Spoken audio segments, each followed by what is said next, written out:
Hi there, everyone, and welcome to tonight's episode of The Bottom Line. I'm your host, Ryan McCombs, and I'd like to remind all of you to hit the like button on this video and hit subscribe so you don't ever miss any of my new material.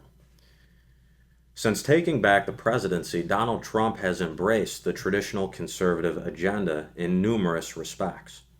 By standing with Israel, standing up to Iran, securing the southern border, and getting rid of LGBT ideology in our military, President Trump has delivered results for his conservative voter base.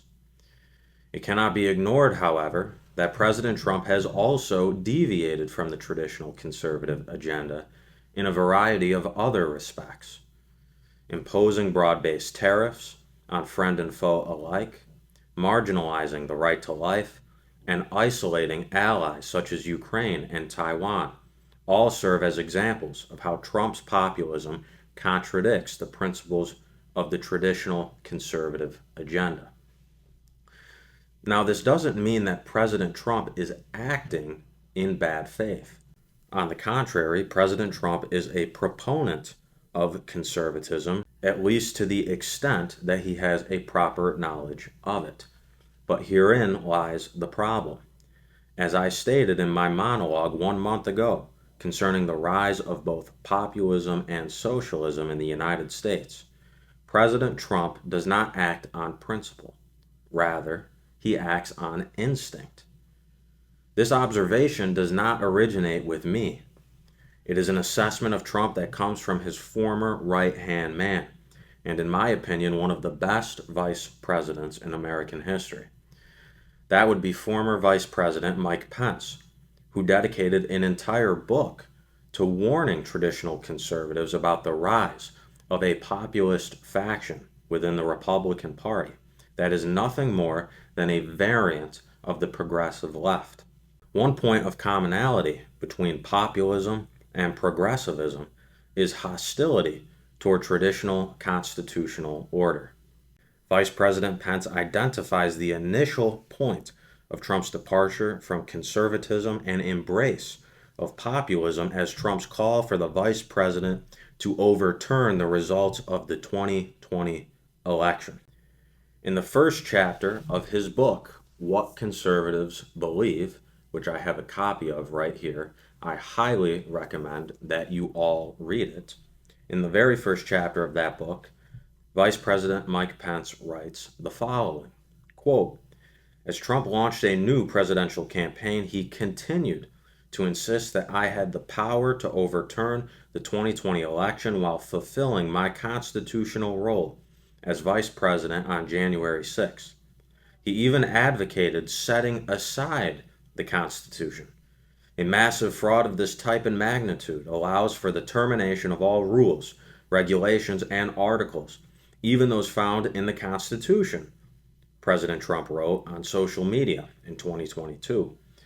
"We have all learned to treat Trump's social media posts with skepticism, but a conservative would never say such a thing." Here was a clear case of Trump's newfound populism merging with progressivism and its hostility toward traditional constitutional order. Since his victory, my concern over his departure from conservatism has only grown. End quote. So in what other respects has President Trump drifted away from conservatism and toward populism?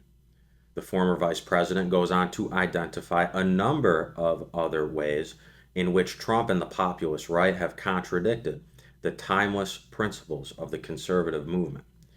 He writes, quote, "Where Trump once defended the right to life, he washed his hands of the pro-life cause. Where he once pushed the courts in a conservative direction, he attacked many of the people and groups involved in building one of his most important legacies.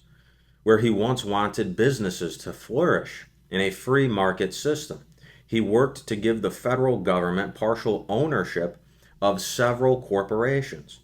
Where he once wanted to engage with the world and lead, he has increasingly withdrawn from it and sought to isolate the United States from its longtime allies. Where he once defended free markets, and expanded international trade, he embraced broad-based tariffs, protectionism, and price controls on prescription drugs and credit cards. The truth is, between the conclusion of his first term and his pursuit of his second, Trump heard populism's siren song.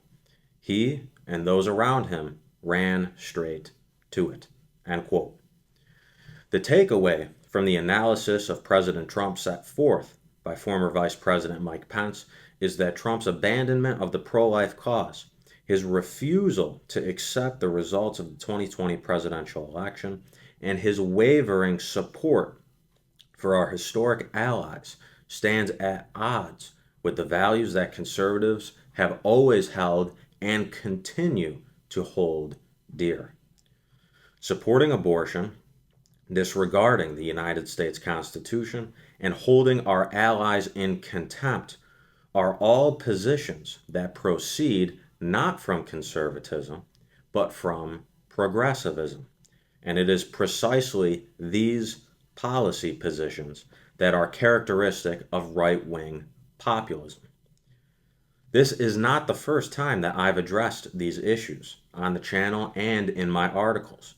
In my debut article, Traditional Conservatism, which I published back in January of this year, I make the case for traditional conservatism and against populism. Concerning Trump's populism and the rise of what I call the Woke Reich, I write, quote, "The U.S. remains strong, but our affairs, both foreign and domestic, are deteriorating rapidly. Friendships on the world stage are eroding, jobs are leaving. Iranian and Qatari-backed Marxists have taken over our institutions of higher education, and New York City has entrusted the keys to a self-proclaimed socialist, Zoran Mamdani, an Islamist, all with the public support of the Democrat Party. 15 to 20 years ago, Republicans were a reliable alternative, a reliable conservative alternative to liberal and progressive Democrats. But under the influence of the new right, the GOP makes no such promise today.